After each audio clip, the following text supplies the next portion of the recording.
A'udzubillahi as-sami'il 'alim minasyaitonir rajim. Bismillahirrahmanirrahim. Assalamualaikum warahmatullahi wabarakatuh. Alhamdulillah wassalatu wassalamu ala Rasulillah wa ala alihi wa sahbihi wa man walah. Allahumma salli ala sayyidina Muhammad wa ala alihi wa sahbihi wa man tabi'ahum bi ihsanin ila yaumiddin. Amma ba'du. Alhamdulillah, para penonton, ibu-ibu, ayah-ayah bakal penghuni syurga Allah Subhanahu wa taala.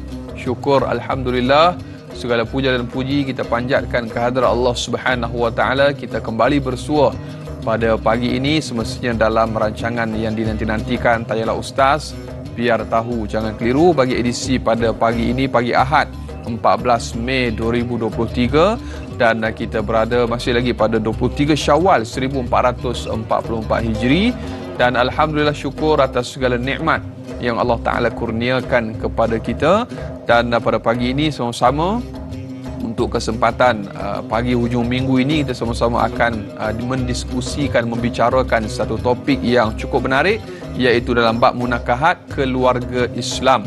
Jadi apakah yang bakal kita sama-sama bincangkan pada pagi ini? Sama-sama kita akan kupas bersama dengan Al-Fadil, bintang ilmuwan kita yang telah pun bersama-sama dengan kita pada pagi ini, iaitu Ustaz Muhammad Ilyas Ismail. Assalamualaikum Ustaz. Waalaikumsalam warahmatullahi wabarakatuh. Selamat Raya Ustaz. Selamat Raya. Raya lagi Ustaz.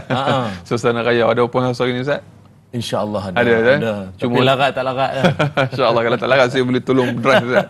Baik. Daripada Johor boleh? Boleh insyaAllah Ustaz. Baik, jadi sebagaimana biasa Ustaz, kita mengalu-alukan kepada sahabat penonton kita yang mungkin ingin berinteraksi dengan Ustaz, mengajukan soalan dan juga kemusykilan. Anda boleh hubungi kami menerusi talian bebas tol yang tertera di kaca TV anda, atau paling mudah terus sahaja tinggalkan soalan dan kemusykilan anda menerusi ruangan komen di Facebook Tanyalah Ustaz. Jangan lupa untuk tekan butang share ataupun kongsikan, mudah-mudahan bermanfaat. Dan Tanyalah Ustaz juga bersiaran serentak menerusi TV3 dan TV9. Di TV9 kita lanjutkan 30 minit siaran tambahan sehingga jam 8.30 pagi.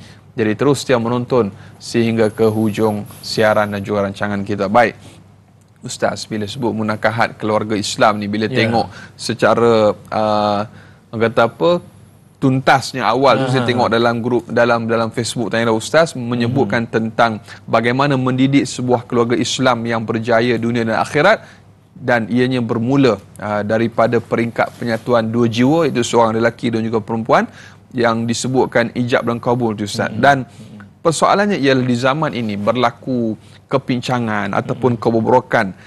Di antaranya punca-punca yang menyebabkan suami isteri itu bergaduh dan sebagainya. Inilah perkara yang mungkin kita nak bincangkan pada pagi ini. Sebagaimana kata pepatah menyebutkan, sedangkan lidah lagi tergigit, ini kan pula suami isteri. Dan sebagai mukadimah Ustaz, mungkin ada sesuatu yang ingin dikongsikan kepada para penonton. Fadhal masykur. Baik, terima kasih. Assalamualaikum warahmatullahi wabarakatuh. Assalamualaikum. Bismillahirrahmanirrahim. Alhamdulillahirabbil alamin. Wassalatu wassalamu ala Rasulillah wa ala alihi wa sahbihi ajma'in. Allahumma inna nas'aluka ilman nafi'a wa rizqan tayyiba wa amalan mutaqabbala. Amin ya rabbal alamin. Amma ba'du. Terima kasih adinda saya Da'i Anah yang didoakan kesejahteraan, kebaikan, beroleh amal-amal soleh sentiasa insya-Allah.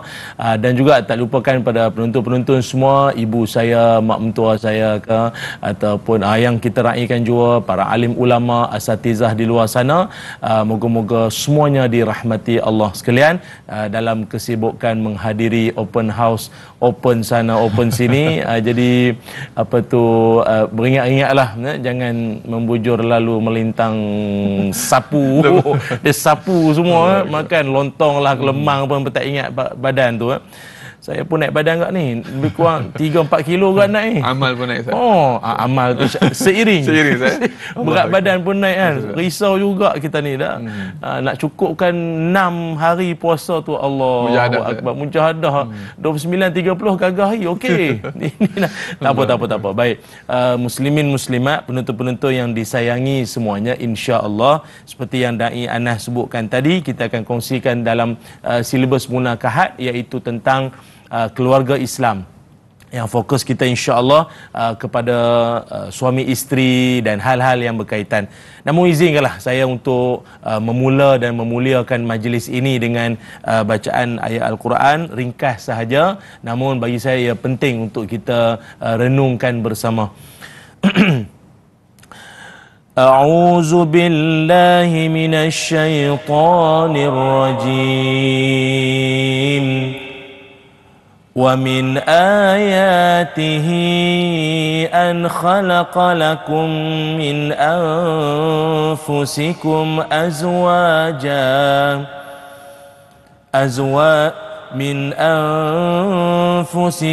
أَزْوَاجًا لِتَسْكُنُوا إِلَيْهَا وَجَعَلَ بَيْنَكُمْ مَوَدَّةً وَرَحْمَةً إن في ذلك لآيات لقوم يتفكرون.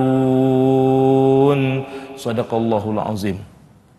Allah Subhanahu wa taala berfirman, dan di antara tanda-tanda yang membuktikan kekuasaan Allah dan rahmat Allah, bahawa Allah menciptakan untuk kamu wahai kaum lelaki isteri-isteri dari jenis kamu sendiri, supaya kamu ini bersenang hati, tenang dan hidup mesra dengannya, dan dijadikannya di antara kamu suami isteri perasaan kasih sayang dan belas kasihan.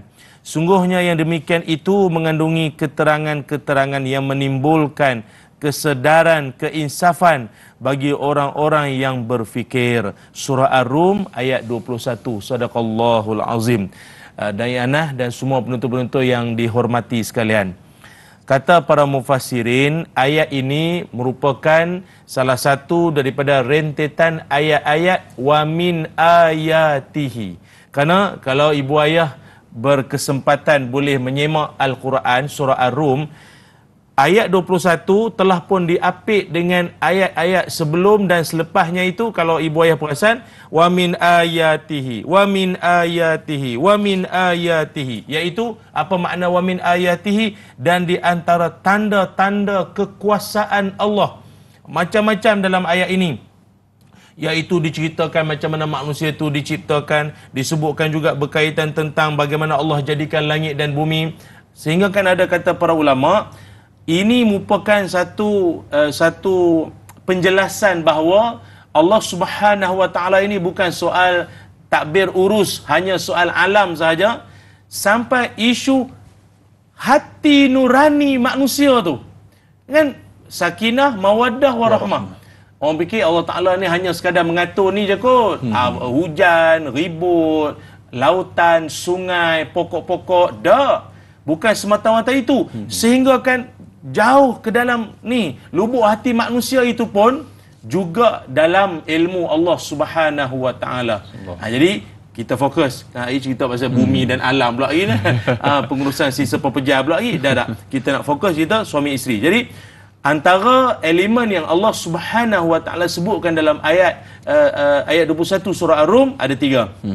Pertama sakinah, kedua mawaddah, dan yang ketiganya rahmah. Jadi kalau diringkaskan menjadi samara. Sakinah, mawaddah, wa rahmah. Samara. Jadi rumah tangga kena ada samara atau asmara. Dia kena ada samara sama asmara. Kena ada. Jadi bila ada asmara, ada, jangan asrama jadi lain. Dia kena ada asmara, kena ada kasih sayang, kena ada. Walaupun diringkaskan pengertian akan ketiga-tiga elemen ini. Pertama, sakinah itu maknanya tenang. Setengah ulama kata tenang itu dalam erti kata gaduh, meletup, macam mana sekalipun jangan dibawa keluar. Datang dari perkataan ni sakinah, sikinun. Sikinun pisau, potong. Jadi apa-apa berlaku, potong setakat rumah kita aja. Betul. Jangan di jalur lebar luas sekali lagi sampai keluar. Ditularkan, jangan. Potong setakat kita aja. Jangan dibawa ke jiran, bawa dalam grup WhatsApp, kawan follower ramai, habis jadi panjang cerita. Ambil nyamuk ni pun nak tumpang dengan ceramah ni. Duduk sini dan diam. Okey. Satu. Yang keduanya adalah mawaddah. Mawaddah ini kata ulama hubbuz zaidun, cinta yang makin bertambah seiring bertambahnya tempoh perkahwinan. Maknanya kita kan dah lama kahwin, lama menikah, makin lama makin mengenali.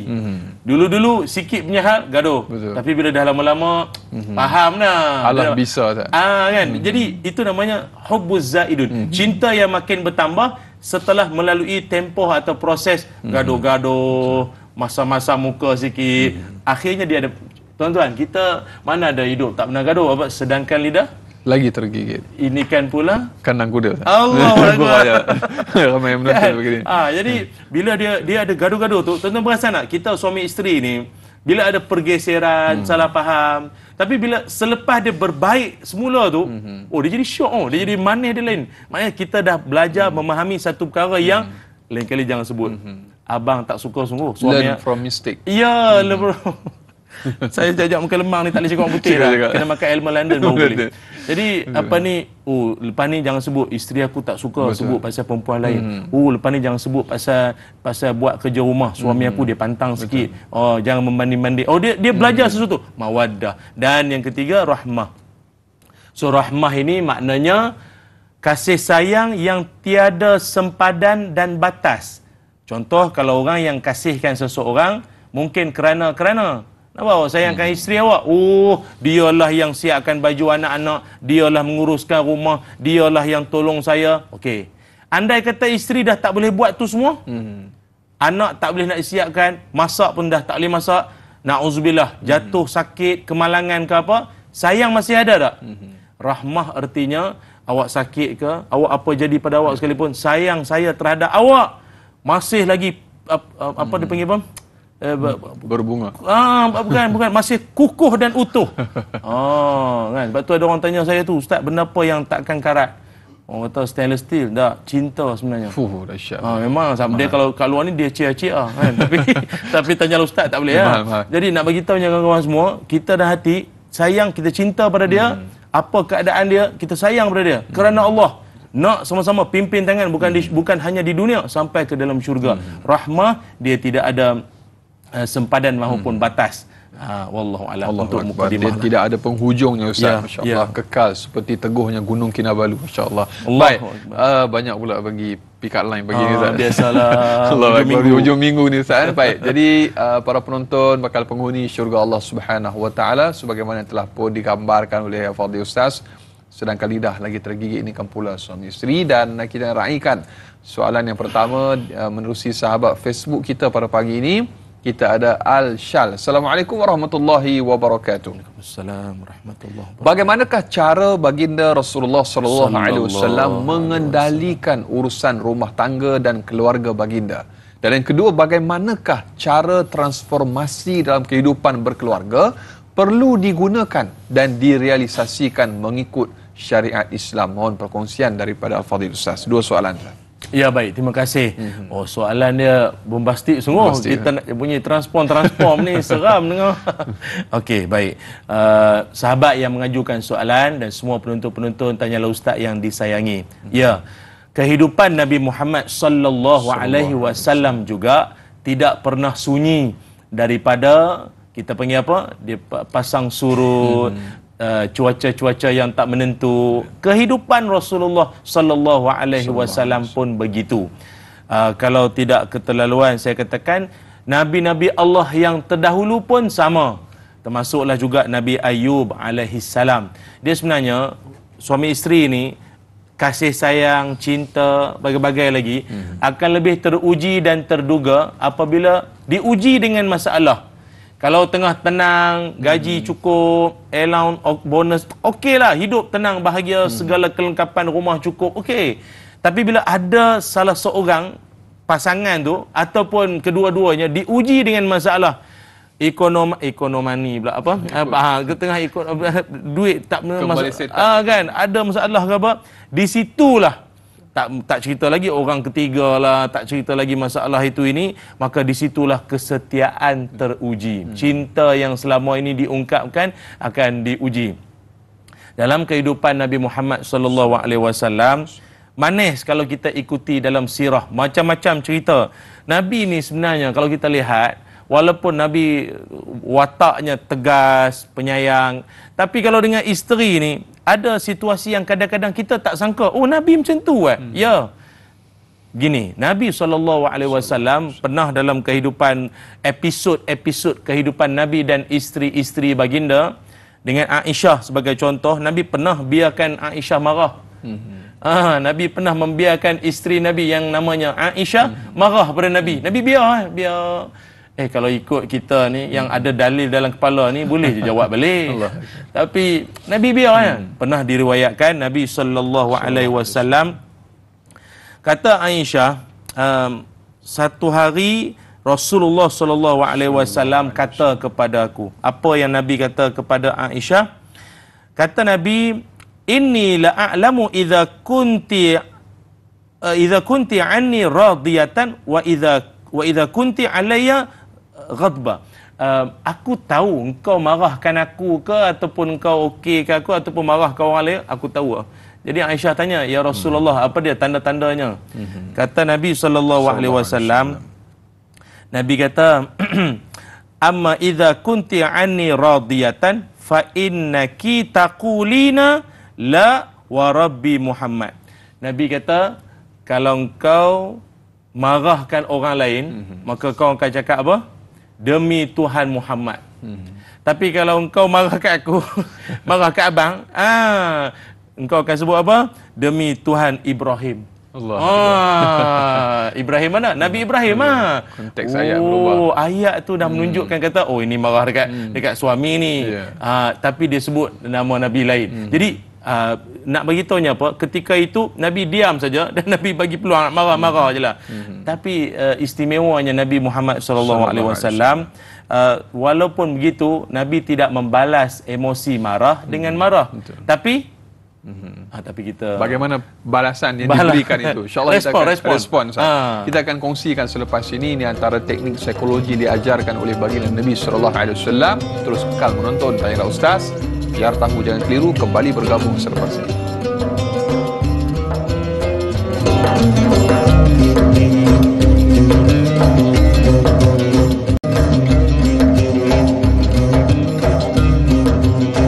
Alhamdulillah, masih lagi terus dia bersama dengan Tayalah Ustaz, biar tahu jangan keliru. Para penonton, ibu-ibu, ayah-ayah bakal penghuni syurga Allah Subhanahu Wa Taala. Alhamdulillah, di pagi Ahad ini masih lagi kita kembali dalam Tayalah Ustaz membicarakan topik munakahat keluarga Islam bersama dengan Al-Fadhil Ustaz Muhammad Ilyas Ismail. Dan Ustaz, tadi Ustaz ada sebut sedikit bagaimana reaksi dan juga respon oleh baginda Nabi SAW terhadap situasi bersama dengan Sayyidatina Aisyah Ummul Mukminin, dan sedikit sambungan Ustaz. Ya, okey, terima kasih. Penonton-penonton semua, tadi kita ada ceritakan sedikit salah satu daripada babak yang berlaku dalam kehidupan Nabi dan Aisyah radhiyallahu anha, iaitu Aisyah dia marah sikit, tapi Nabi dia boleh dengan izin lah, dia boleh detect lah, dia boleh tahu ini marahkan dia ke ataupun marahkan pihak lain ke apa. Jadi kalau dia marahkan Nabi, dia akan sebut demi Tuhan Ibrahim. Tapi kalau dia marahkan pihak lain, demi Tuhan Muhammad, dia sebut nama suami dia. Tapi yang istimewa adalah ketika Aisyah marah tu, Nabi diam, Nabi bagi laluan, bagi peluang. Berbeza dengan setengah orang lain. Ni kalau isteri dia marah, dengan dia pun marah juga. Jadi kalau dah sama naik perempuan mana nak selesai? Dia kena ada satu pihak tu dia kena tone down sikit lah. Dia kadang orang perempuan macam tu, walaupun satu pihak pum, satu pihak dia kena slow sikit, dia kena main suara bass sikit lah, baru dia okey. Nampak balik kata nak alah, kan okey. Orang cakap macam slow pula dia mah, kan selesai. Ni kan kan aku nak beli jadi nada tu dia minor apa, C minor apa yang paling tinggi tu, soprano kan, paling tinggi. Tak boleh macam tu. Jadi bila nak selesainya? Jadi tak boleh. Jadi kalau apa yang Nabi tunjukkan pada kita bahawa marah tak semestinya balas dengan marah. Betul. Kita lah macam mana pun dia suami juga, akhirnya suami kena bijak. Suami ni kena jadi cerdik supaya perahu tak mudah terbalik. Jadi suami mestilah senonoh supaya hidup tak mudah bergaduh. Cuma lagi satu soalan tadi, macam mana apa dari sudut apa? Transformasi dalam kehidupan keluarga. Ya, saya kalau bab macam mana untuk rumah tangga ni, saya paling suka sekali mengambil ayat surah Al-Baqarah yang mana Allah Ta'ala menceritakan bahawa dia suami isteri ni bagaikan pakaian. Hunna libasul lakum wa antum libasul lahun. isteri-isteri tu umpama pakaian bagi suami dan suami tu adalah pakaian bagi isteri. So pakaian atau baju ini kata para ulama dia ada 3 peranan. Pertama sebagai untuk melindungi daripada cuaca yang ekstrim, panas, sejuk, ada pakaian dia. Suami isteri sama, kena saling protect each other lah, melindungi, jangan dipukul, jangan dicederakan, tak boleh. Kadang ada isteri tak puas hati, suami tak beli baju raya, dia ambil batu lesung, ribu kat laki dia. Jangan macam tu, macam-macam. Dia tengok wrestling banyak kot, bayar kan. Satu. Yang kedua, iaitu pakaian itu adalah sebagai kebanggaan, bangga. Suami dia apa warna pun, dia bawa je ke majlis mana-mana, dia okey ya. Kawan-kawan dia kata, laki kau apa colour dia macam tu kan, warna gelap-gelap. Dia nampak, sorry itu bukan gelap tau, itu dark brown. Dia bangga dengan suami dia. Dia boleh perincikan. Ya, warna tu. Kau jangan kata laki aku warna apa. Dia bangga. Dia suami isteri, kita kena bangga. Dan yang ketiga, pakaian tu adalah untuk menutup aurat. Jadi kecacatan, cacat celah pasangan kita mesti ditutup. Jangan cerita ke orang suami tidur berdengkur macam beruang ke apa. Walaupun tapi tak payahlah cerita ke orang kan. Engkau macam mana lelaki kau, itulah kita orang alhamdulillah lah makan ayam banyak. Bukan ayam, bayam. Tapi bagi tahu ayam.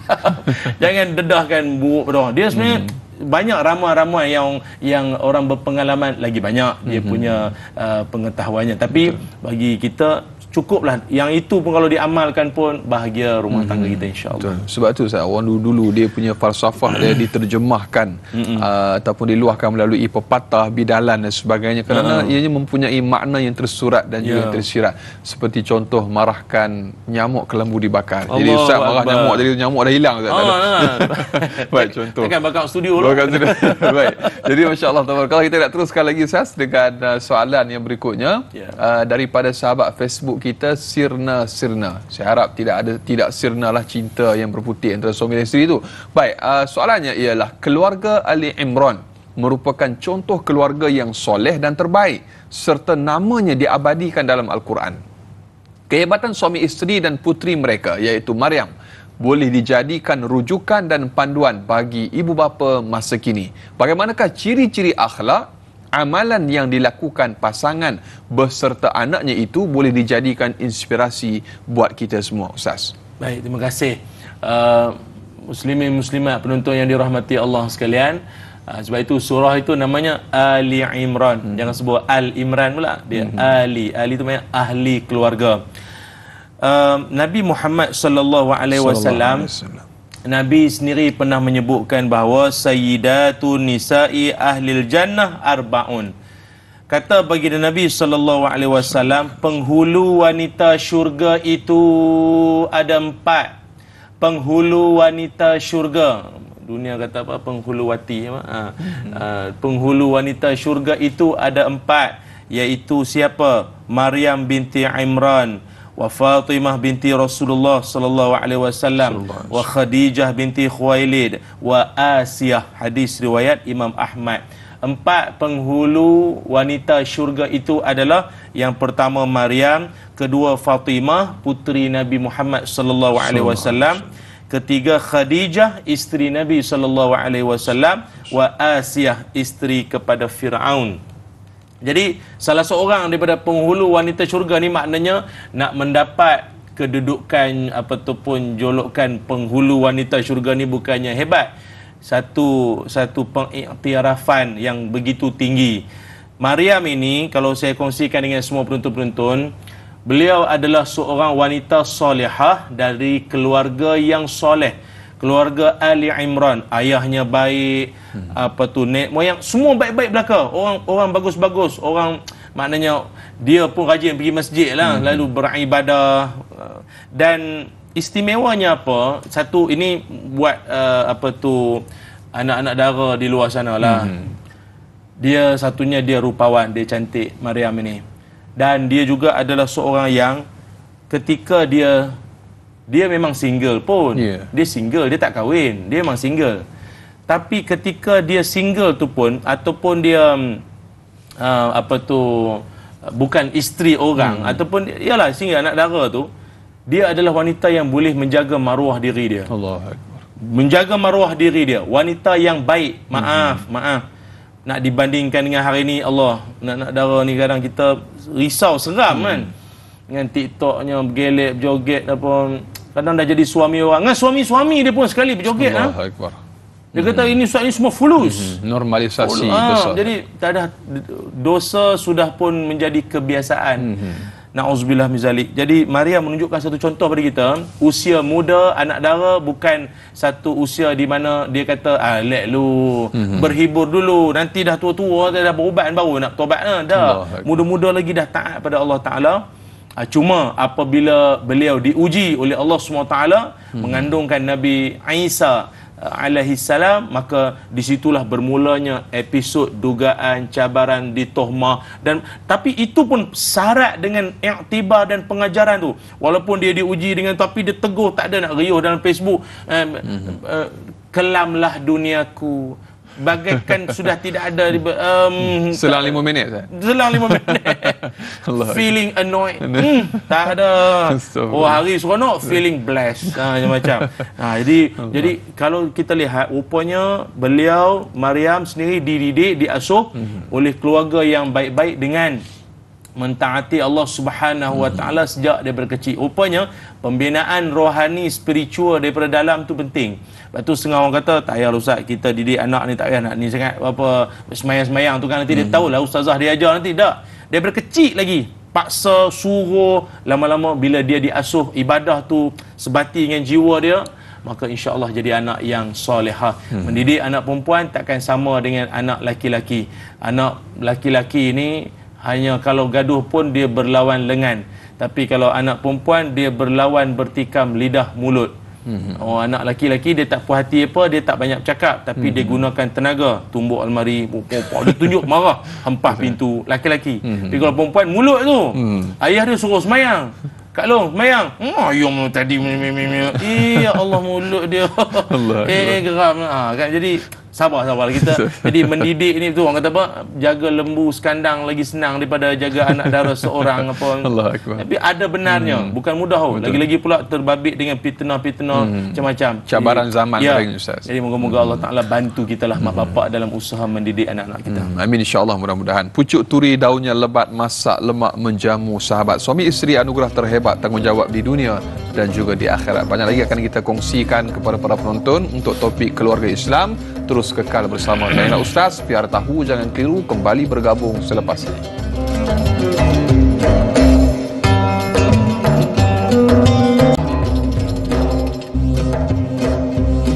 Alhamdulillah, kembali dalam Tayangan Ustaz. Biar tahu jangan keliru. Terima kasih kepada para penonton, ibu-ibu, ayah-ayah bakal penghuni syurga Allah Subhanahu Wa Taala untuk soalan yang telah pun diajukan, dan kepada anda yang ingin terus berinteraksi dengan tetamu undangan kita, Fadil Ustaz Muhammad Ilyas Ismail, untuk mengajukan sebarang soalan dan juga kemusykilan berkaitan topik kita pada pagi ini, iaitu munakahat keluarga Islam.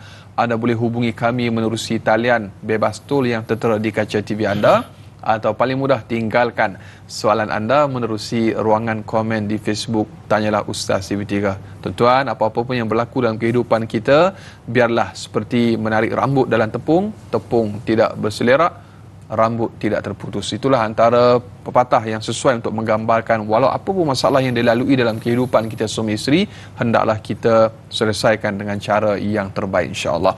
Baik, Ustaz Muhammad Ilyas Ismail masih lagi bersama dengan kita. Kita nak teruskan, Ustaz, dengan soalan daripada Fas Ismail di Facebook. Baik Ustaz, di zaman yang mencabar ini, apakah yang perlu dilakukan oleh pasangan yang hendak berkahwin?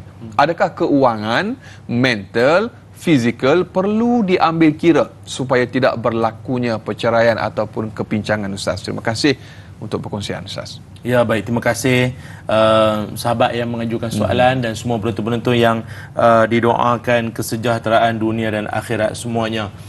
Betul, dalam dunia yang mencabar ini pada hari ini, ialah setiap zaman tu ada cabarannya. Betul. Jadi khususnya dalam nak membina rumah tangga dan keluarga ini bukannya mudah. Lagi-lagi kita ni, manusia ni adalah makhluk yang kompleks, bukan membeli belah.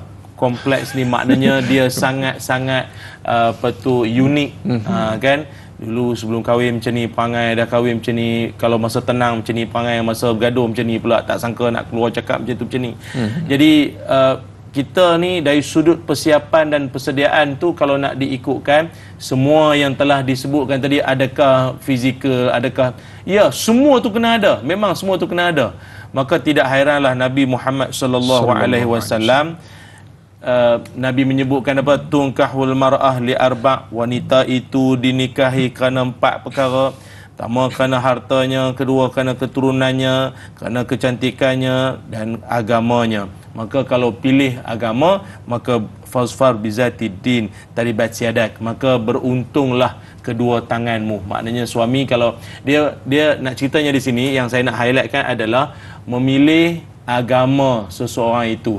Dia bukannya apa, pasangan kita, kalau cari pasangan kita ataupun nak dijodohkan dengan kita tu, dia tu jenis orang yang ada agama, sikit sebanyak kerja kita jadi senang sikit dah.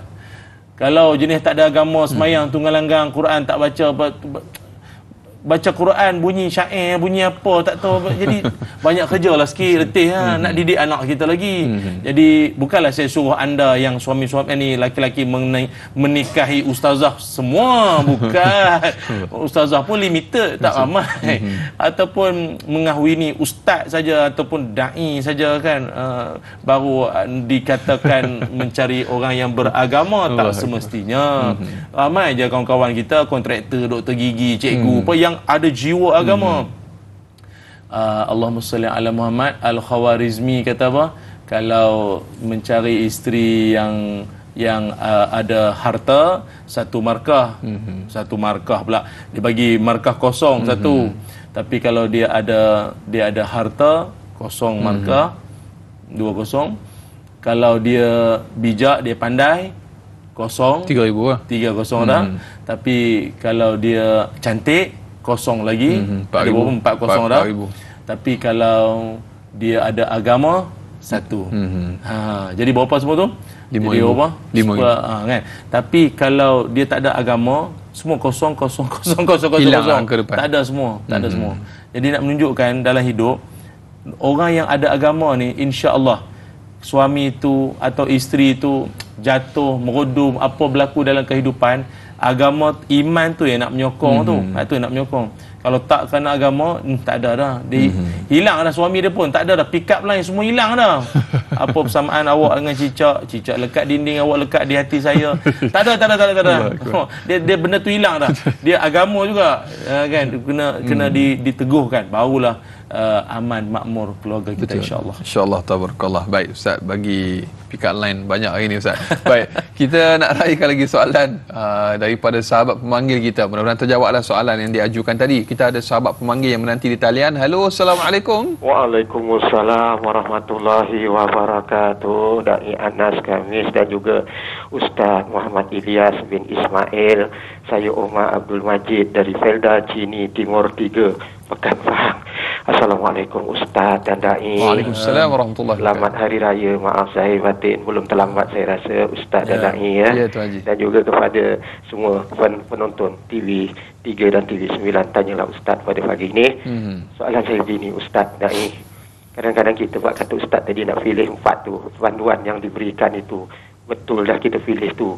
Yang last kali yang kita pilih yang beragama, buat kata Ustaz tadi.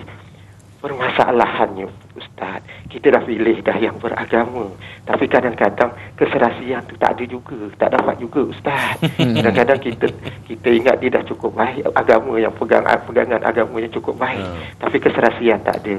Dan rumah tangga pun porak-poranda juga.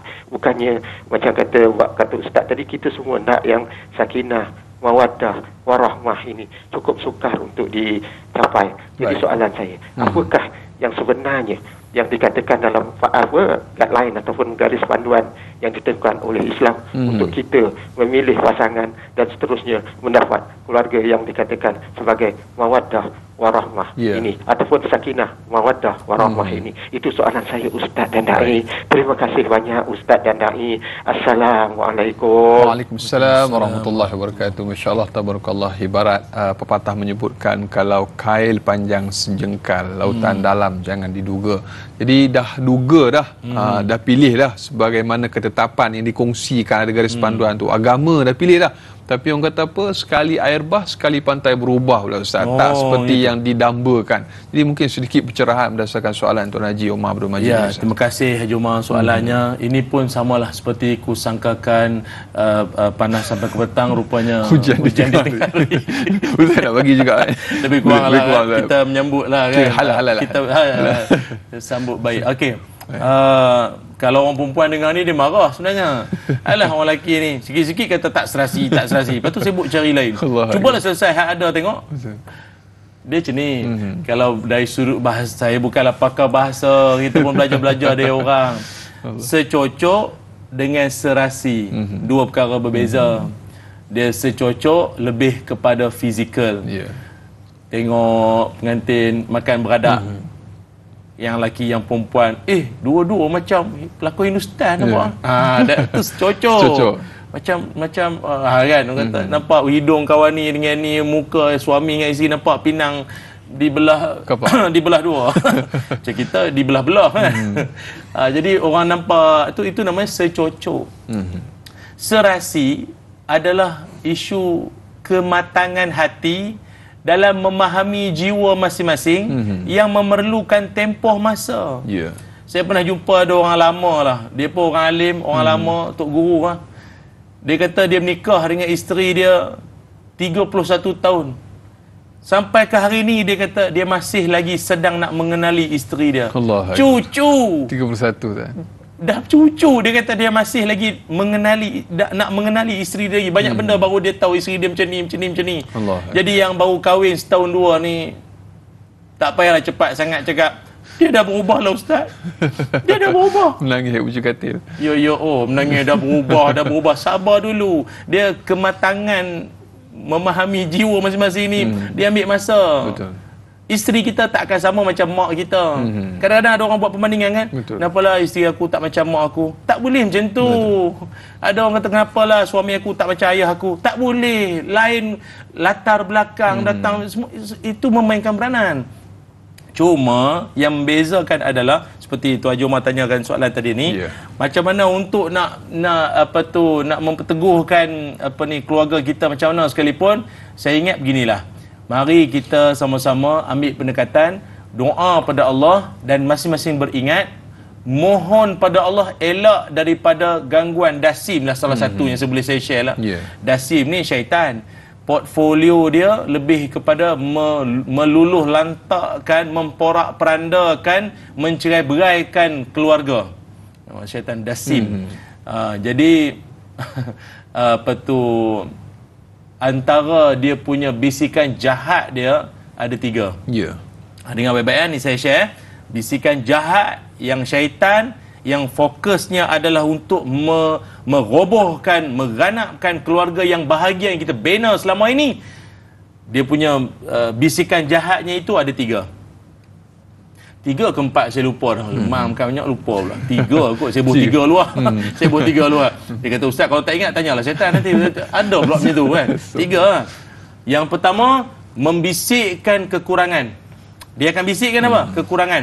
Maknanya apa? Suami isteri bila tengah ada masalah, masa itulah terzahir. Isteri tak pandai masak, tak pandai mengemas, harap muka je lawa. Ataupun suami, muka je handsome. Kerja rumah satu benda tak pandai buat. Semua panggil tukang. Tak pandai buat apa. Jadi dia akan menzahirkan kekurangan. Pertama, bisikkan kekurangan. Yang kedua, syaitan dia akan membisikkan apa? Membisikkan kesilapan lampau. Yang suami tu dah minta maaf dah. Dia ulang balik. Isu hantaran tertinggal, 2 dulang tertinggal. Lepas tu isu apa dulu? Adalah kawan pejabat dia yang perempuan tu ada sikit cerita apa-apa. Tapi suami dah minta maaf. Dia bangkitkan balik. 2. Dan yang ketiga, dia akan bisikkan kepada pasangan untuk tidak bertolak ansur. Dia akan bisikkan tu untuk tidak bertolak ansur. Asyik kau je minta maaf. Lawan sikit. Orang jantan jangan bagi muka. Lawan sikit. Ni saya ni contoh. Tuan-tuan jangan kata, mana Ustaz tahu macam pernah dengar skrip syaitan. Contoh lah. Habis tu dia cakap apa lagi? Macam tu lah. Cuma kita tak dengar. Hati kita tergerak nak macam tu. Tak nak memaafkan. Tak nak meralah. Dia jadi macam tu. Jadi moga-moga lah. Saya ingat 3 bentuk hasutan bisikan jahat ini dapat menyelamatkan keluarga kita walaupun terumbang-ambing keadaannya, insya-Allah. Allahu akbar, insya-Allah, tabarakallah. Tu antara gangguan-gangguan yang sama-samalah kita selalu berwaspada terhadap gangguan syaitan yang telah pun diceritakan oleh Fadil Ustaz. Dan berikutnya kita ada sahabat pemanggil di talian. Hello, Assalamualaikum. Waalaikumsalam warahmatullahi wabarakatuh. Dai, Assalamualaikum Ustaz. Waalaikumsalam warahmatullahi wabarakatuh. Selamat hari malam batin. Ya, siapa di talian? Saya Robizan. Ya, Puan Robizan, silakan soalannya. Saya nak tanya Ustaz, bagaimana pula jadi menantu pilihan yang terbaik seandainya dia bukan menantu pilihan? Bagaimana contohnya dia tak bekerja dan hanya suri rumah. Baik. Itu je soalan saya. Terima kasih. Sama-sama. Assalamualaikum. Itu soalan untuk menjadi selected, jadi menantu pilihan ni. Kadang-kadang ni antara cabaran juga dalam keluarga Ustaz. InsyaAllah kita akan kongsikan jawapannya selepas ini. Terus bersama Tanyalah Ustaz. Biar tahu, jangan keliru, kembali selepas ini.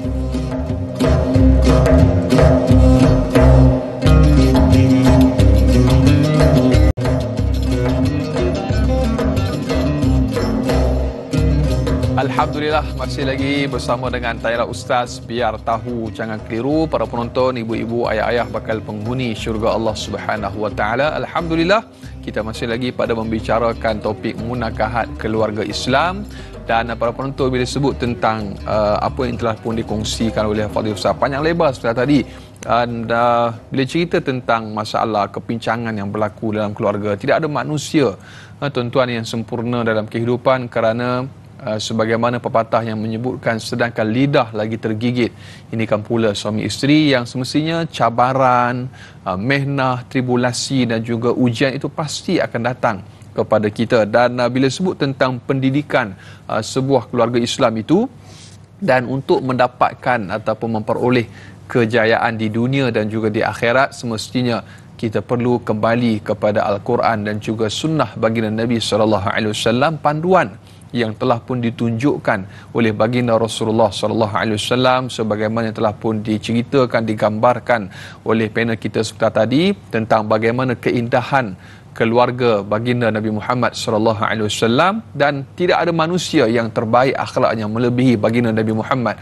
SAW, yang perlu kita jadikan sebagai ikutan dan teladan kita. Dan kalau kita lihat pada hari ini, cabaran pendidikan keluarga, cabaran mendidik keluarga di zaman yang penuh dengan cabaran, mehnah dan tribulasi pada hari ini, menuntut kepada kita, terutamanya sebagai rais, ketua keluarga, sebagai pemimpin dalam keluarga, untuk menjadi lebih bertanggungjawab. Kerana sementara kita melihat di zaman teknologi pada hari ini, cuba kita tanya kepada diri kita, apa yang telah kita curahkan ataupun lakukan?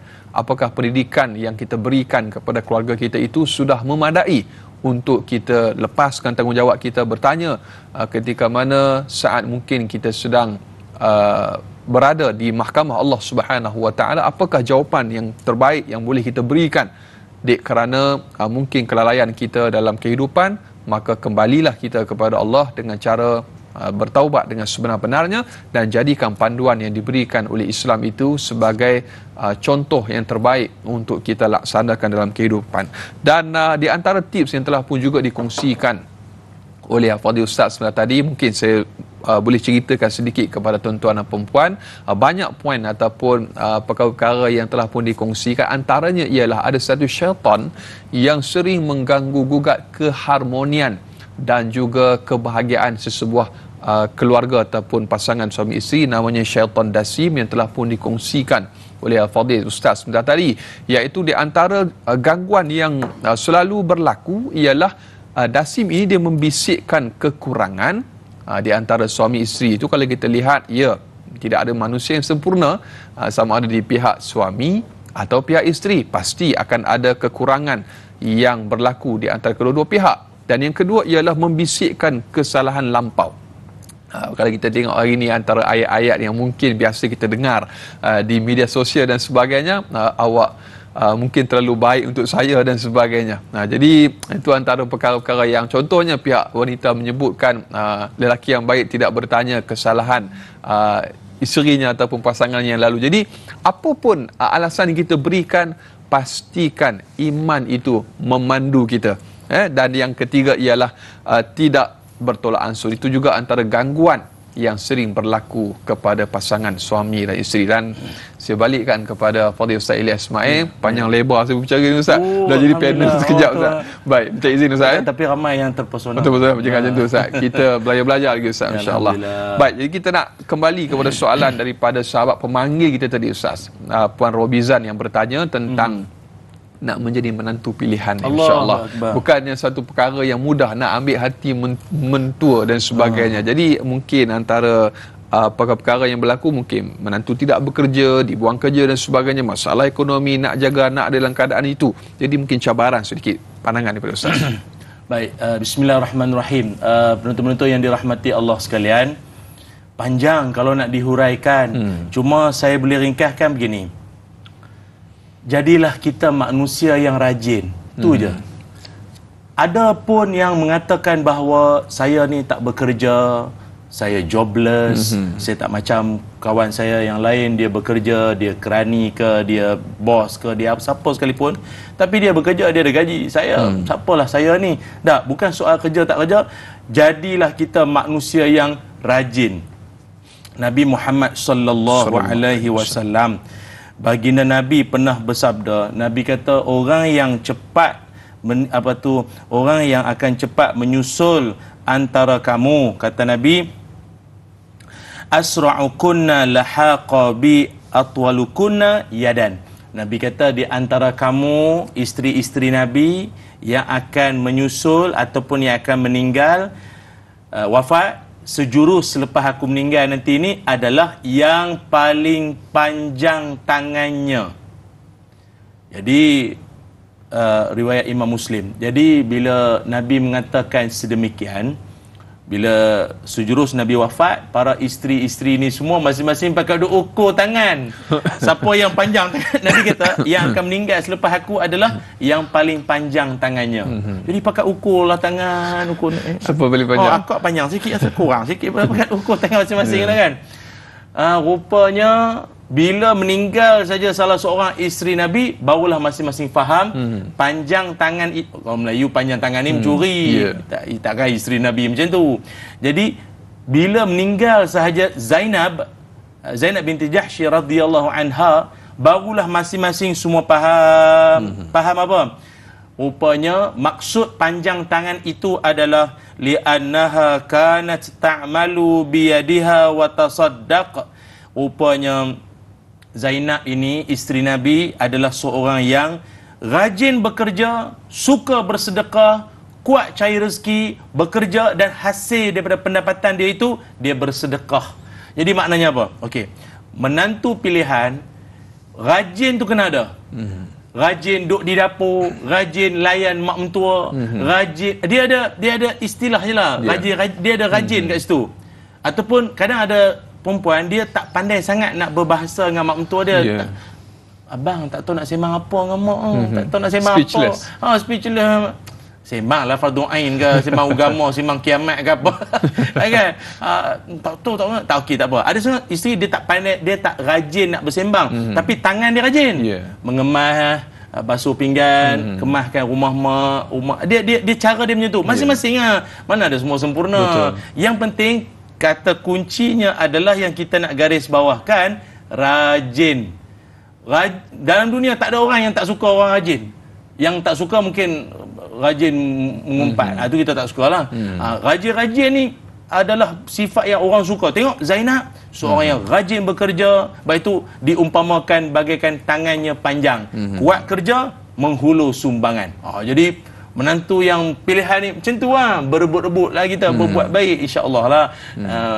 Kita yang paling nak kasih sayang Allah, tapi ya dengan kasih sayang Allah kita akan dapat juga kasih sayang makhluk, lagi-lagi yang sayangkan kita mak ayah kita. Betul. Allah. Dan ada juga satu situasi ditanyakan oleh sahabat saya Ustaz. Di mana menantu lelaki yang dia suka layan ataupun bawa mak mentua ataupun ayah mentua dia ke surau kerana untuk mengambil hati orang tersebut. Bukan kerana Allah, tetapi untuk mengambil hati. Jadi mengambil hati kan mengambil tanah. itu double meaning Ustaz. Itu kena perincikan. Tapi ialah hati ni Allah yang tahu kan. Tapi ada begitu dalam keadaan yang mungkin isteri yang tidak merasa bahagia. Dan hanya disimpan saja rahsia tersebut. Tetapi bila hakikatnya ialah dilakukan itu semata-mata untuk keduniaan.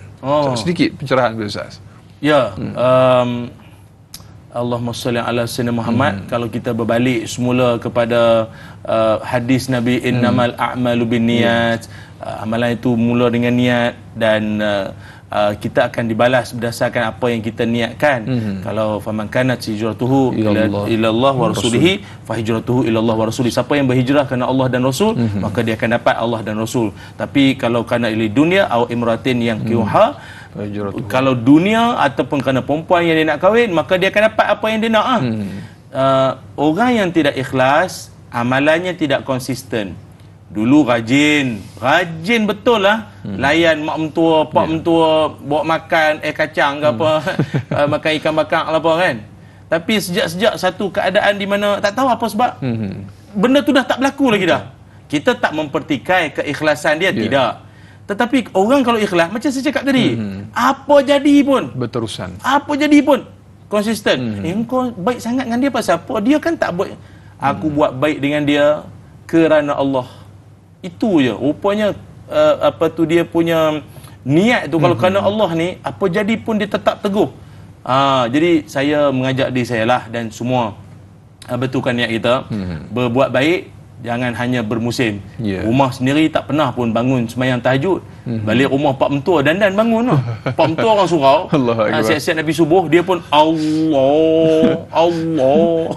Pak mentua kata bagus betul. Macam ni punya menantu bagus. Rupanya menantu tu sembahyang isyak. Astagfirullah. Pukul 5 pagi pun sembahyang. Bini dia kata, ayah, abang tu ni kerawat ni. Biasanya lagi 5 minit subuh baru sembahyang isyak. Teruk sungguh. Dia wuduk tu lah boleh guna. Memang dia boleh bawa, dia sambung tu, dia jamak tadi. Sekali dengan duha sekali. Teruk. Jadi janganlah kita bermusim-musim. Kita buat baik betul-betul. Sayang ayah kita, sayang pak mentua kita, sayang mak kita, sayang mak mentua kita. Insya-Allah kebaikan kita tidak akan pernah dipersiakan. Allah pasti balas kebaikan kita bermula dengan niat yang ikhlas, insya-Allah. Allahu akbar. Jadi mudah-mudahan menjadi satu panduan dan inspirasi kepada kita. Dan mungkin soalan yang terakhir sebelum kita tamat di TV3, kita ada Mazni Hasan di Facebook. Baik, faktor isteri yang bekerja dan mempunyai tangga gaji yang lebih tinggi berbanding suami, bagaimanakah caranya sebagai seorang suami supaya menjadi ketua keluarga yang dihormati oleh isteri dan anak-anak? Sikit pencerahan daripada Ustaz. Ya, baik, terima kasih penonton-penonton yang dirahmati Allah sekalian. Kalau kita lihat dari sudut kehidupan Nabi Muhammad sallallahu alaihi wasallam, Sayyidatina Khadijah radhiyallahu anha adalah seorang wanita yang bukan sekadar jelitawan, hartawan, apa lagi, dermawan, apa lagi, wan-wan semua ada pada Siti Khadijah tu. Orang kaya, saudagar, orang duit banyak. Tetapi bayangkanlah macam mana Siti Khadijah boleh tertarik hati dengan seorang laki-laki, dah lah anak yatim piatu. Lepas tu pula macam itulah, maknanya Siti Khadijah ni dia memandang satu sudut yang lain, yang jauh, yang menembusi daripada pandangan mata orang awam yang lain. Dia nampak sesuatu yang ada pada Nabi Muhammad sallallahu alaihi wasallam. Padahal Siti Khadijah, kalau dia nak cari yang sama-sama setaraf dengan dia, boleh ya. Tokoh-tokoh korporat, konglomerat yang hebat-hebat, semua businessman, jutawan, bilioner, semua boleh ya. Tapi dia nampak sesuatu. Bagi saya macam ni, seorang isteri walaupun dia pangkat ke, gaji ke, pendapatan dia jauh lebih tinggi berbanding suami sekalipun, teladanilah Siti Khadijah, iaitu tetap dia hormat suami, tetap dia mengikut segala yang suami dia perintahkan, suruhkan. Maka itulah ramuan resepi kebahagiaan. Kerana bila ada respect, ada hormat, insya-Allah rumah tangga kita akan bahagia, insya-Allah. Insya-Allah. Pergi ke ladang untuk menebas bekalan, jangan lupa dibawa. Suami isteri perlulah ikhlas, hidup bahagia ke hujung nyawa. Para penonton, insya-Allah kita akan tamat di TV3 siaran pada pagi ini. Kita akan sambung lanjutan 30 minit siaran tambahan di TV9. Terus setia menonton tayangan Ustaz, biar tahu jangan keliru.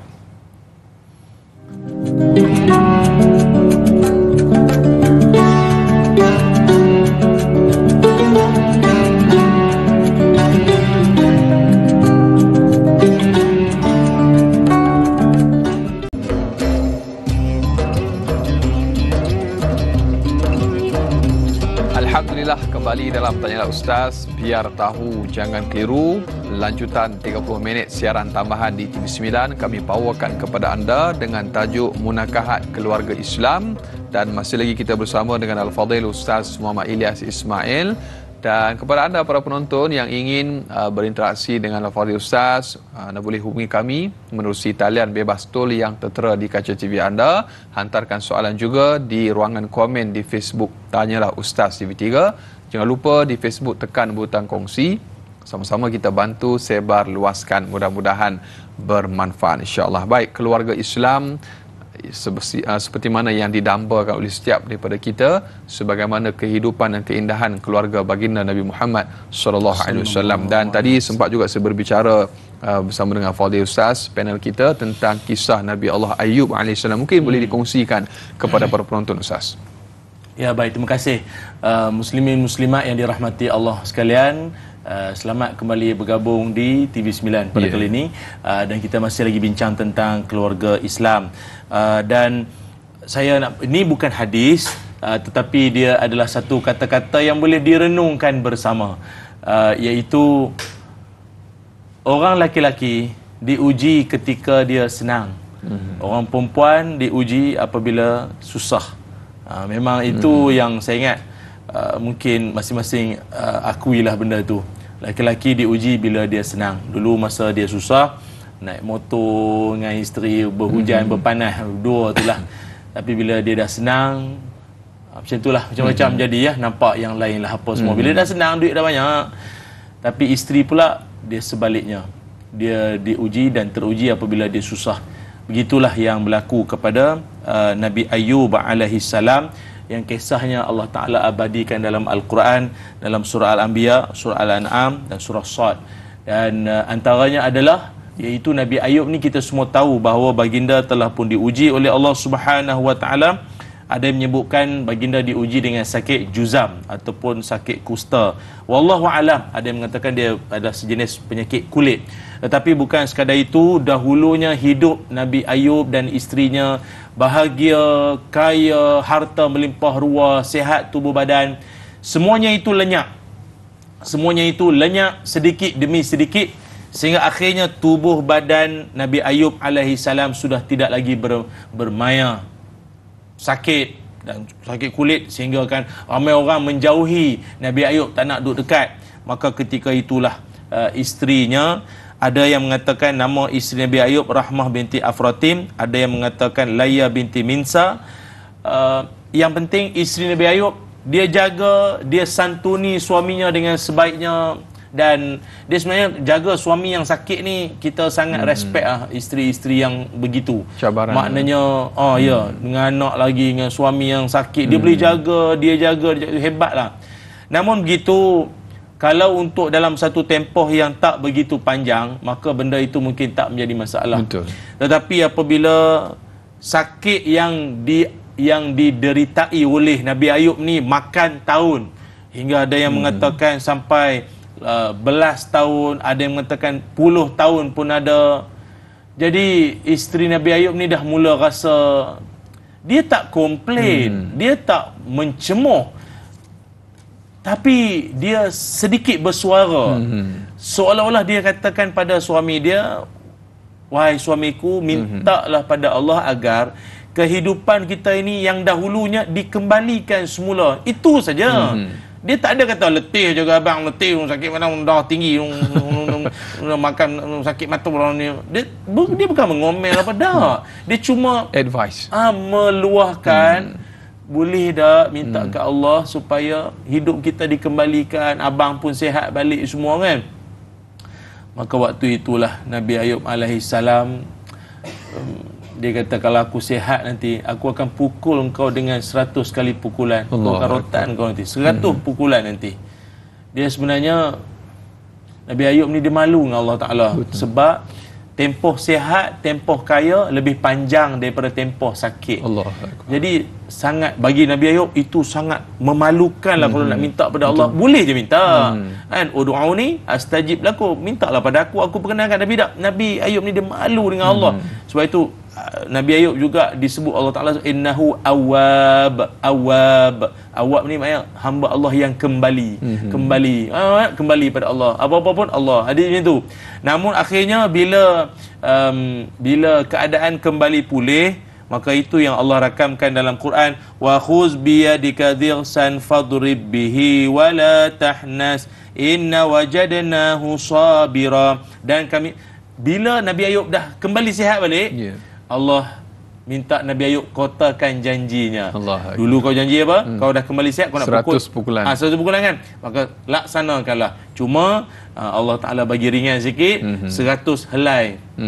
Macam rumput, macam jerami macam tu, 100 helai saja dengan 1 pukulan. Dia sebab nak syaratnya. Sebab dah pernah sebut kan? Betul. Dah terlepas sebut. Saya nak bagi tahunya apa? Nak fokus kita bahawa kehidupan para nabi-nabi, orang soleh, orang yang dekat pada Allah pun tak terlepas daripada ujian yang juga ada di kalangan kita lalui. Satu. Yang kedua, isteri mereka juga manusia. Ada perasaan, ada rasa letih, lelah, ada rasa satu keadaan tu macam jiwa tu ada rasa sedih, hiba, macam-macam datang. Maka janganlah pernah kita rasa bahawa agaknya dalam dunia ni aku je kot yang macam tu. Tak. Ni kejap lagi saya cerita. Ini isteri yang masih lagi tabah. Ada isteri-isteri yang yang jahat pun ada dalam Quran. Ada tiga jenis isteri yang jahat. Yang Allah Ta'ala rakamkan dalam Quran. Jangan jadi macam tu punya perangai isteri Nabi Ayub. Okey, cuma sedikit saja dia ada rasa padanlah lama sakit pun. Tapi ada isteri perangai yang macam akan kita sebut nanti ni, itu jangan sesekali ikut. Siapakah isteri-isteri itu?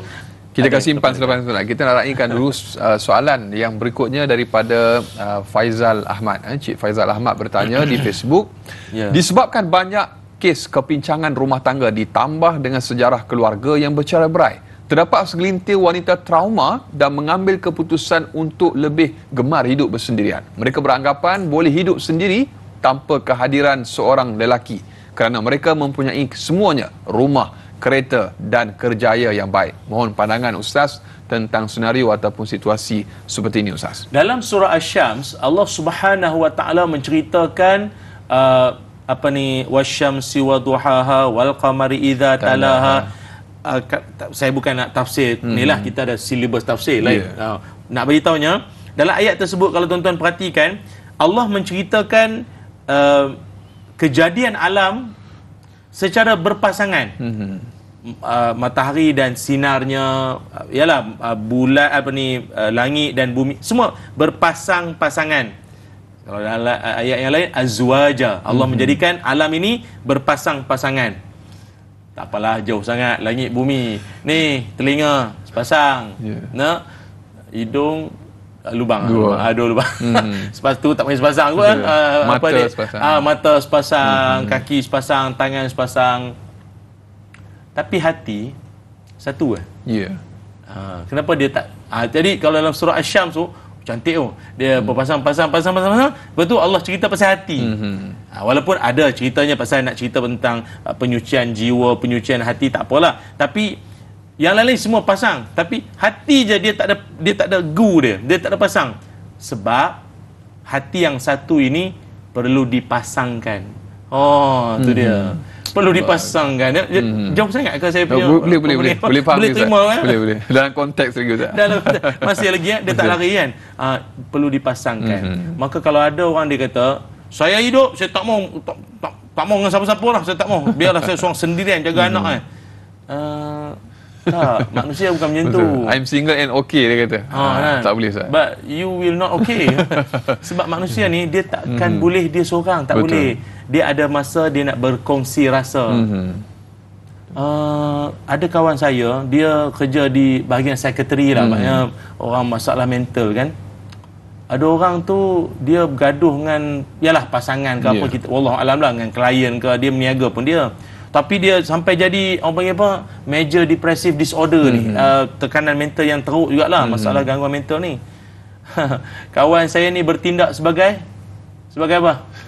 Pendengar setia. Allahuakbar. Saya ni kat sejam ke Habis dia cerita, kawan kita ni baru nak mengambil alih untuk okey, buatlah macam ni, buat macam ni. tak sempat kawan tu cakap, si klien ni apa yang bermasalah tadi kata, doktor tak apalah, saya rasa saya dah ringan. Dah ringan. Saya rasa saya dah ringan. Hai, kita baru nak bagi cadangan, buat itu buat ni. Dah tak apa. Saya dah okey dah. Terima kasih banyaklah doktor sudi dengar. Manusia itulah dia. Ya. Dia nak suaranya didengari, dia nak share. Sebab itu Aisyah radhiyallahu anha, Aisyah pernah ni ada masa cerita sikit. Selepas ni Ustaz, insya-Allah.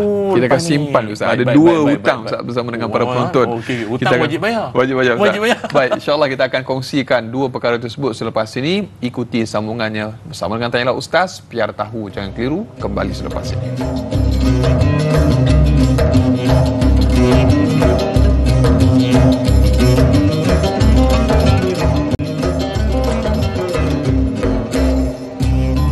Alhamdulillah masih lagi bersama dengan Tanyalah Ustaz. Biar tahu jangan keliru. Para penonton, ibu-ibu, ayah-ayah bakal penghuni syurga Allah Subhanahu Wa Taala yang mungkin sedang bertegang urat, yang mungkin bertikam lidah dan sebagainya, bawa bertenang, relax ataupun tenang-tenang sajalah. Dan ini Tanyalah Ustaz, kita bawakan masih lagi membicarakan topik munakahat keluarga Islam bersama dengan Fadil Ustaz Muhammad Ilyas Ismail. Dan Ustaz, kita nak sambung sedikit Ustaz kisah daripada penceritaan yang Ustaz gantungkan tadi, bagaimana Sayyidatina Aisyah radhiyallahu anha ummul mukminin. Sedikit sambungannya Ustaz. Ya, baik, terima kasih. Penonton-penonton yang dirahmati Allah sekalian, sebenarnya sikit je.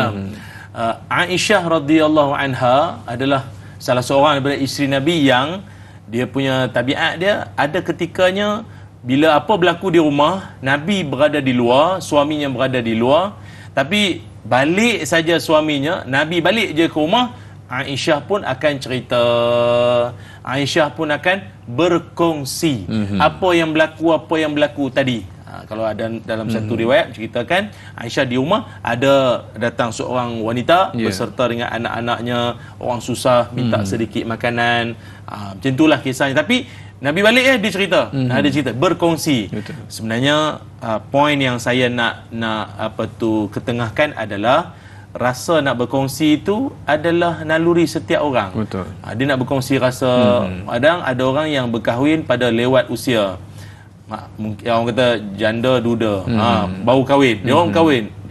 Ini isteri meninggal, yang ni suami meninggal. Orang kata tak nak dah, tapi lalah nikah juga. Dia menikah ni bukanlah untuk nak zuriat lagi dah. Dia untuk teman pi surau, teman seronok-seronok. Kebersamaan tu Ustaz. Itu saja. Macam Nabi Adam kan duduk dalam syurga penuh dengan nikmat. Tapi dia ada sunyi tu sebab hati tu satu kan, dia nak dipasangkan tu. Itu yang menjadi keindahan dalam kehidupan. Maka nak tak nak kita manusia memang begitu, dia nakkan pada pasangan Allah. Dan tadi Ustaz sebut tentang 3 ciri-ciri para penonton wanita ataupun isteri yang bermasalah ataupun toksid Ustaz. Mungkin sedikit pencerahan supaya kita dapat, terutama wanita, kita dapat keluar daripada kepompong ketoksidan itu, kita mungkin nak menjadi yang lebih baik Ustaz. Sedikit pencerahan daripada Ustaz. 3 Ya, baik. Saya ringkas begini, dalam Quran, iaitu dalam surah At-Tahrim ayat 10, Allah Subhanahu Wa Taala menceritakan ada beberapa jenis-jenis isteri yang tak elok, buruk akhlaknya. Di sini isteri Nabi ni, isteri Nabi, bukan isteri penceramah, bukan isteri ustaz. Betul. Isteri Nabi. Ini untuk persepsi kita. Betulkan persepsi kita bahawa seorang isteri kepada Nabi sekalipun belum tentu. Kan hidayah milik Allah lah. Innaka la tahdi man ahbabta. Kamu takkan boleh bagi hidayah, petunjuk pada orang yang kau sayang sekalipun, isteri sekalipun, hidayah dari Allah. Pertama iaitu isteri Nabi Nuh alaihi salam, yang mana ajakan Nabi Nuh untuk turut sama naiki bahtera ditolak oleh isterinya dan juga anaknya. Bukan Kanaan, dia tak mau ikut naik sekali. Dan bukan setakat itu, isteri Nabi Nuh pun antara orang-orang yang mempelekehkan suami dia juga. Kata suami dia adalah dari kalangan orang-orang yang suami dia dan pengikut-pengikut tu semua daripada kalangan kelas bawahan. Semua orang ada standard ni, semua orang gaji bawah berapa ni koman ni orang ni. Yang dengar cakap suami dia pun semua orang tak berpendidikan tinggi semua ni. Dia macam tu. Satu lagi adalah isteri Nabi Lut alaihi salam. Isteri Nabi Lut disebutkan oleh Syekh Abdullah Yusuf Ali, kata beliau, dia isteri Nabi Lut pula di antara musuh dengan suaminya. Maknanya dia jadi nak kata tali barut ke musuh dalam selimut gunting dalam lipatan ke apa, api sekam ke apa, macam tu lah lebih kurang. Dia yang tukang menyampai ke apa untuk nak merosakkan misi suami dia, Nabi Lut alaihissalam. Dia jadi tukang merosak ni, musuh dari dalam ni. Itu yang kedua. Dan yang ketiganya adalah isteri Abu Lahab. Ini kalau tuan-tuan rajin baca tabbat siada abi lahabin wa tab, itu seterusnya wamraatuhu. Wamraatuhu tu isteri Abu Lahab. Bawa kayu api apa tu kan. Kayu api di neraka sana nanti ni, di dunia ni seolah-olah dia adalah macam dia ni tukang bakar. Tahu tukang bakar.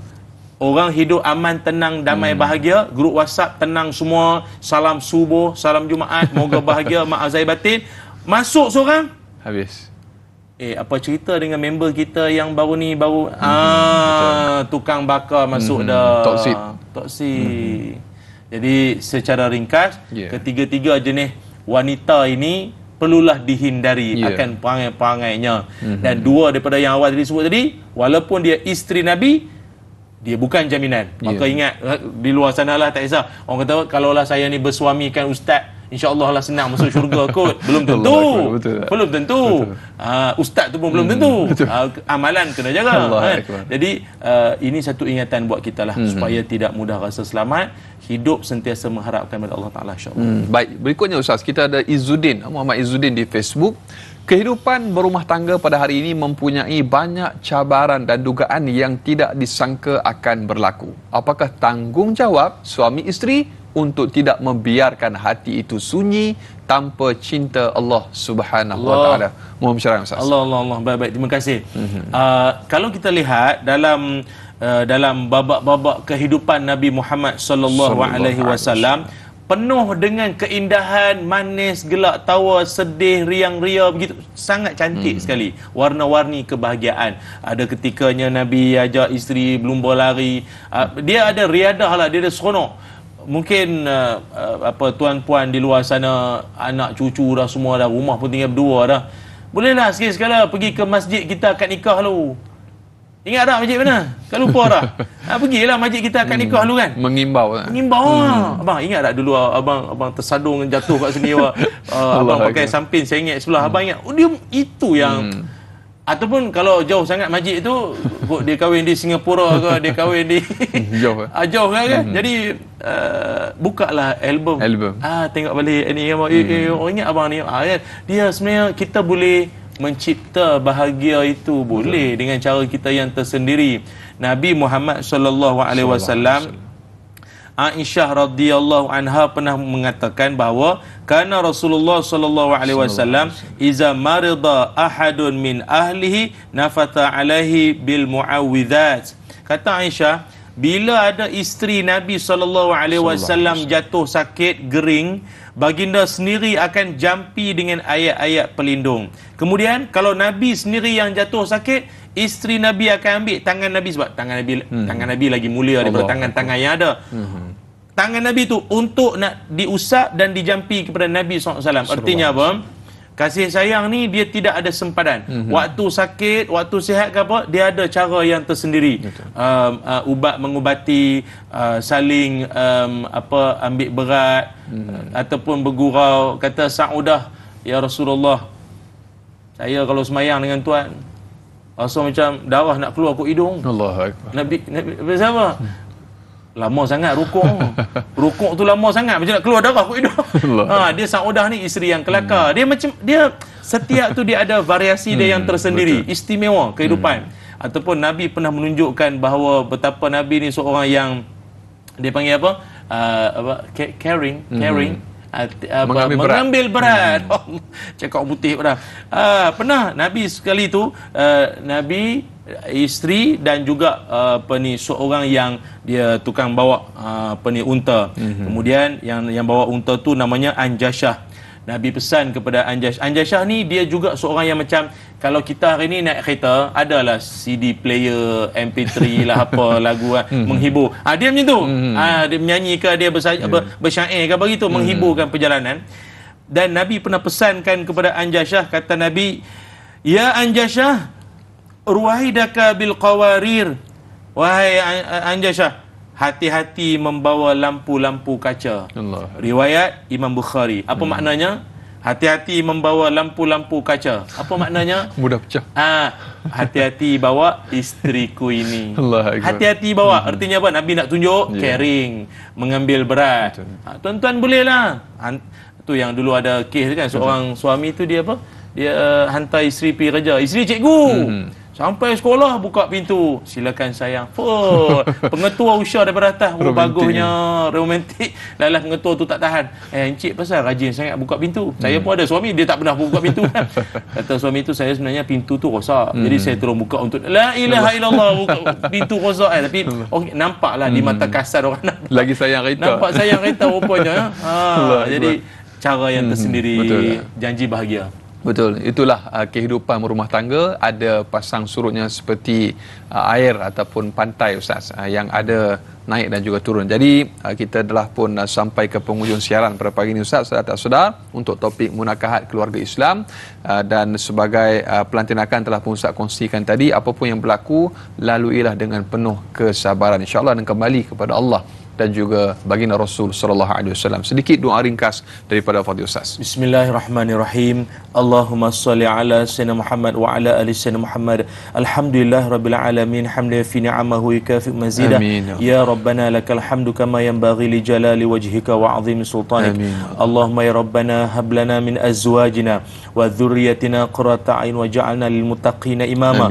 Rabbana hab lana min ladunka dzurriyyatan thayyibatan innaka sami'ud du'a. Ya Allah, ampunkan dosa kami, ampunkan dosa ibu ayah kami, ya Allah.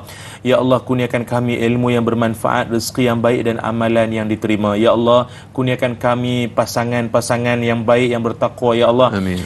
Dan jadikanlah kami imam kepada orang-orang yang bertakwa. Ya Allah, kurniakan kami zuriat keturunan yang menjadi penyejuk di mata, penenang di hati kami. Ya Allah, yang membahagiakan kehidupan kami hingga syurga-Mu, ya Allah. Wa sallallahu ala sayyidina Muhammad walhamdulillahi rabbil alamin. Amin amin ya rabbal alamin. Taqabbalallahu minna wa minkum taqabbal ya karim. Alhamdulillah, sekali lagi jazakallah khair diucapkan kepada Fadil Ustaz Ilyas Ismail untuk perkongsian pada pagi ini, Ustaz. Semoga Allah Taala mengurniakan kesihatan yang baik pada Ustaz, dipanjangkan usia, ditambahkan ilmu oleh Allah Subhanahu wa taala. Dan esok para penonton, sebagaimana biasa, Tanyalah Ustaz akan kembali bersiaran bersama sahabat moderator saya Da'i Hakim dan panel Ustaz Datuk Dr. Zahazan Muhammad untuk hadis dan amalan takbir dan tasbih. Jam dan juga waktu yang sama dalam Tanyalah Ustaz.